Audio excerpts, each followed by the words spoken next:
ಇದೀಗ ಬೆಂಗಳೂರಿನ ಇತರ ಪ್ರಮುಖ ಸುದ್ದಿಗಳನ್ನು ಫಟಾಫಟ್ ಅಂತ ನೋಡೋಣ ಜಸ್ಟ್ 5 ನಲ್ಲಿ. ಕಾರ್ ಪಾರ್ಕಿಂಗ್ ಯಾರ್ಡ್ನಲ್ಲಿ ಅಗ್ನಿ ಅವಘಡ ಸಂಭವಿಸಿ ಲಕ್ಷಾಂತರ ರೂಪಾಯಿ ಮೌಲ್ಯದ ಕಾರುಗಳು ಸುಟ್ಟು ಭಸ್ಮವಾಗಿವೆ. ಹೊಸೂರಿನ ಸಿಪ್ಕಾಟ್ ಬಡಾವಣೆಯಲ್ಲಿ ಮಹೀಂದ್ರ ಕಂಪನಿಯ ಕಾರಿನ ಪಾರ್ಕಿಂಗ್ ಯಾರ್ಡ್ಗೆ ಬೆಂಕಿ ಹೊತ್ತಿಕೊಂಡಿದೆ. ಕಾರು ಪಾರ್ಕಿಂಗ್ ಯಾರ್ಡ್ ಪಕ್ಕದಲ್ಲೇ ಕಸಕ್ಕೆ ಬೆಂಕಿ ಹಚ್ಚಿದ್ದರಿಂದಾಗಿ ಕಾರುಗಳಿಗೆ ಬೆಂಕಿ ವ್ಯಾಪಿಸಿ ಕಾರುಗಳು ಹೊತ್ತಿ ಉರಿದಿವೆ.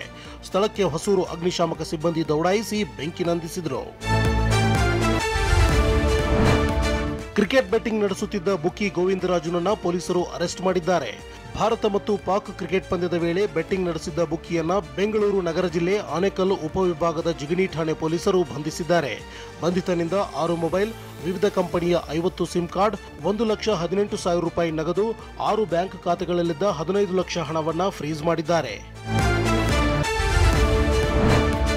ಯುವ ಕಾಂಗ್ರೆಸ್ ಪ್ರಧಾನ ಕಾರ್ಯದರ್ಶಿ ಅಕ್ಷತಾರಿಗೆ ಅಶ್ಲೀಲ ಸನ್ನೆ ಮಾಡಿದ್ದ ಆರೋಪಿಯನ್ನ ಪೊಲೀಸರು ಬಂಧಿಸಿದ್ದಾರೆ. ನಿನ್ನೆ ಸಂಜೆ ಗೋಪಾಲನ್ ಮಾಲ್ ಬಳಿ ಅಕ್ಷತಾ ತೆರಳುತ್ತಿದ್ದಾಗ ಮತ್ತೊಂದು ಕಾರಿನಲ್ಲಿದ್ದ ಚಾಲಕ ಹರ್ಷ ಟ್ರಾಫಿಕ್ ರೂಲ್ಸ್ ಬ್ರೇಕ್ ಮಾಡಿದ್ದ. ಇದನ್ನು ಪ್ರಶ್ನಿಸಿದ್ದಕ್ಕೆ ಅಶ್ಲೀಲ ಸನ್ನೆ ಮಾಡಿದ್ದ. ಈ ಬಗ್ಗೆ ಅಕ್ಷತಾ ಟ್ವೀಟ್ ಮಾಡಿ ಪೊಲೀಸ್ ಆಯುಕ್ತರಿಗೆ ದೂರು ನೀಡಿದ್ರು. ಇದರ ಆಧಾರದ ಮೇಲೆ ಆರೋಪಿ ಹರ್ಷನನ್ನ ಚಾಮರಾಜಪೇಟೆ ಪೊಲೀಸರು ಬಂಧಿಸಿದ್ದಾರೆ. ರಾಜಧಾನಿ ಬೆಂಗಳೂರಿನಲ್ಲಿ ಸುಗಮ ಸಂಚಾರಕ್ಕಾಗಿ ಪ್ರಮುಖ ಜಂಕ್ಷನ್ಗಳಲ್ಲಿ ಎಐ ತಂತ್ರಜ್ಞಾನದ ಸಿಗ್ನಲ್ ಕಂಟ್ರೋಲ್ ಸಿಸ್ಟಮ್ ಅಳವಡಿಸಲಾಗಿದೆ. ಪ್ರಾಯೋಗಿಕವಾಗಿ ಅನುಷ್ಠಾನಕ್ಕೆ ತಂದಿದ್ದ ಬಿಎಟಿಸಿಎಸ್ ಅಂದರೆ Bengaluru adaptive traffic control system ಯೋಜನೆಯ ಮುಂದುವರಿದ ಭಾಗವಾಗಿ ಬೆಂಗಳೂರಿನ 123 ಕಡೆಗಳಲ್ಲಿ ನೂತನ ಸಿಗ್ನಲ್ಗಳನ್ನು ಅಳವಡಿಸಲಾಗಿದೆ.